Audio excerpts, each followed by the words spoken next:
and welcome back to TEW 2016, the branding solution. And we have to start with the pre-show, but I have the announcement that Sheamus has gone. He asked to leave, so I rejected, hoping he would give me one more shot as such, because he was going to be in the Elimination Chamber. I was actually going to put Sheamus in the Elimination Chamber.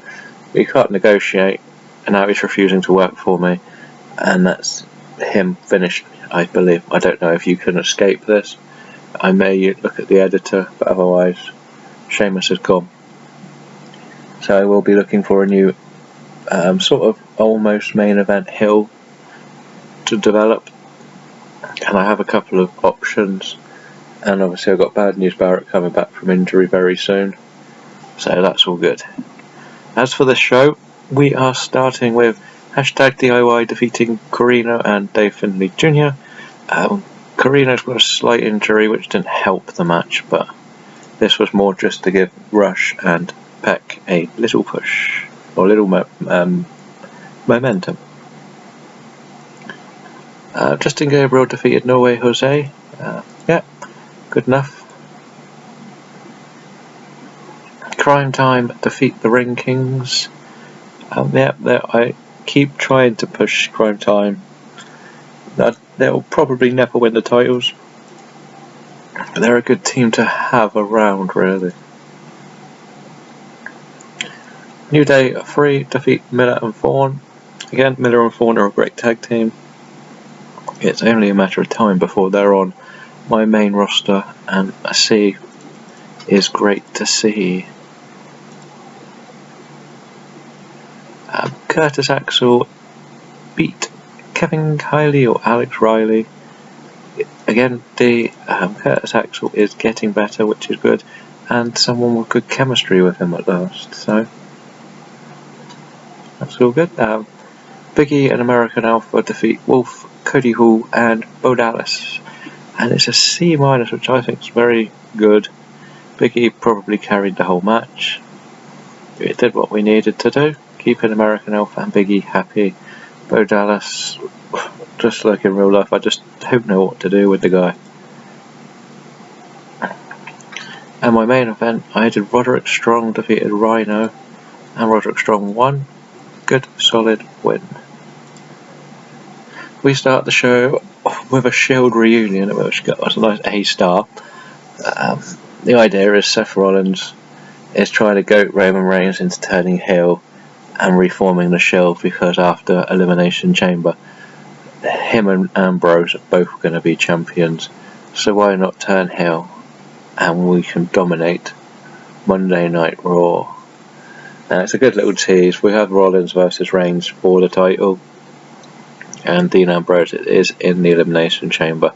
Obviously he is not the champion yet, and I don't know whether I'm going to let him win that match, or whether I'm going to tease the potential of what you could have with a triple threat between these three. But to start the show with 100, this isn't good, because the only way is down. We start the matches with Kurt Angle defeating Baron Corbin in a Elimination Chamber qualifying match.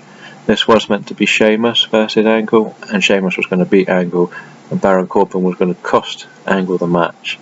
So I've had to change the plans on this.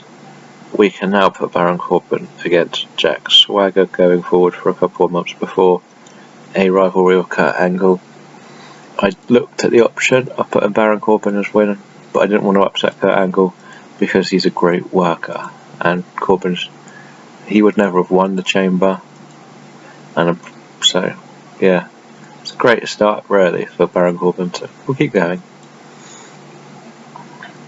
I'm sure Michaels interviews Big Cass and Enzo ahead of their tag team title match later on tonight. I started using the legends on these just to get slightly better ratings, because Renee Young's not the best at these and she always looks lost, which lowers them. And if I use the legends, I'm keeping up their popularity and they can rub onto the newer stars. Jack Swagger and the Sudden Impact defeat Alberto Del Rio and the Uprising. Neville with the win again. I'm keeping Neville winning. He's nearly up to Del Rio rating. This is all building for matches in the future. Del Rio will have a Money in the Bank. No, I'm going to go out every time on an Elimination Chamber qualifying match next week. Sami Zayn is interviewed by Stone Cold about the upcoming Intercontinental match, how he's overcome everything to finally beat Kevin Owens, and at the Elimination Chamber he will end any speculation that it was a fluke victory over Kevin Owens. I don't want Kevin Owens and Sami Zayn to meet in the ring until that match. I want to keep them as far apart, and again, an 85 is a great rating. The Certified G's defeat the Shining Stars to retain the tag team titles. Yes, this was always going to happen, because I am moving on to have my very own Elimination Chamber tag team match, and there isn't a way to do a multiple tag team match, so we'll have qualifiers. Shining Stars are going to have to qualify if they want to face Big E and Kaz. They will start on the next week's episode of Raw.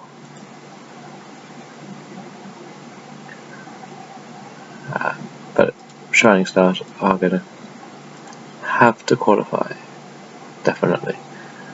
Kevin Owens defeats John Morrison. Now this is basically trying to push John Morrison down a little bit without making it look like I don't want him around. Kevin Owens is champ, he's always going to win this match. But John Morrison is moving into a little rivalry where it's going to be people who want to be Intercontinental Champion. Morrison lost his US title, never got a rematch because it was on the SummerSlam card.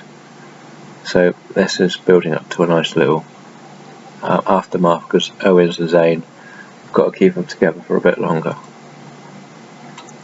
The Curtis Axel, who hasn't been seen in anything relevant for ages, comes out and offers a handshake to John Morrison, only to hit him. A cheap shot from Kurt Axel. Yep, it's going to be Kurt Axel getting a little bit of a push in this. We can see who and how far this rivalry will go. The Miz defeated Jay Lethal. This was just thrown in. I wanted The Miz to get a little bit higher up rating before his match in a qualifier, because I don't want it to be all negative Miz. So it seems simple enough. The Undertaker cuts his promo on why he attacked Triple H, warning Triple H that he will have to wait until the Elimination Chamber to see him, and I'm going to probably drag this out and just have a confrontation rather than a match between the two of them, because I think we have too much to lose if this is a bad match. But then I'll look at who I've got available to who will be on the card. I don't want them to have too much physical confrontation between now and the Elimination Chamber, so it might go straight into a match. But as this could be an almost saving grace, because I think the Elimination Chamber might be a bit too risky going into it, but Rollins and Reigns will probably tear the house down. Alberto Del Rio defeated Daniel Bryan by submission when Samoa Joe attacked Daniel Bryan again. Yes, I'm putting Del Rio in the match. A 79. So I'm going to keep Del Rio and Kurt Angle both in the match. Daniel Bryan is not going to be in the title match. Not yet, anyway. Which is good, because he's too big to lose all the time. So I need him in a nice rivalry with the Samoan submission machine, who attacks him again and refuses to let go of the submission. Joe is getting a lot better. This is only going to help. And the main event of the night was Kofi and Roman Reigns versus Ambrose and Rollins. And Dean Ambrose pins Kofi Kingston with the assisted powerbomb. That's interesting. Never mind, because Roman Reigns technically is the guy that would do that. And Seth Rollins and Dean Ambrose both got 100 in ring performance.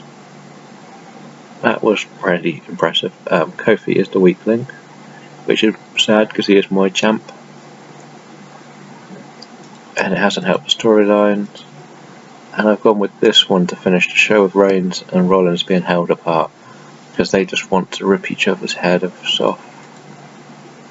Yeah, and a 92, I think we might be in the mid-80s on this show. And 84, very happy with that. Let's go back to the main screen and see what happens next. And we're back to the main screen and we'll see how the news reads. Shoot the crazy shoot. That's an interesting one. Obviously we know we have always going to strike gold. Negotiations. I don't have anyone coming in. Just pay rises, yeah. They all start quite low, which is always the problem. This is bad news is back. That's great. It's just a few. So who wants to get called up? If anyone gets called up, they will only be openers. And I don't mind having added jobbers on either show. At 86 for Ziggler tested, which is kind of turning into The Undertaker versus Triple H. It's fair to say. I may do something with Bray Wyatt and Co. Alberto and Angle was 67, which I think is the highest it's been. This was meant to start, but it didn't. Kurt Axel attacking John Morrison was meant to kickstart that. But obviously we've got bad news who will be coming back and wanting another title shot. Justin Gabriel and Roderick, all good. An 83 for the Intercontinental, which I think is very impressive. Especially when Sami Zayn's the champion and he's very poor.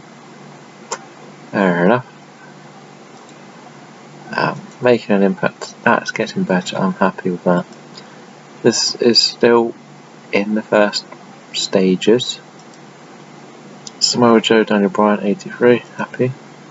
Tag titles, we didn't forget, which hasn't started. Reigns and Rollins, 84, and a 78.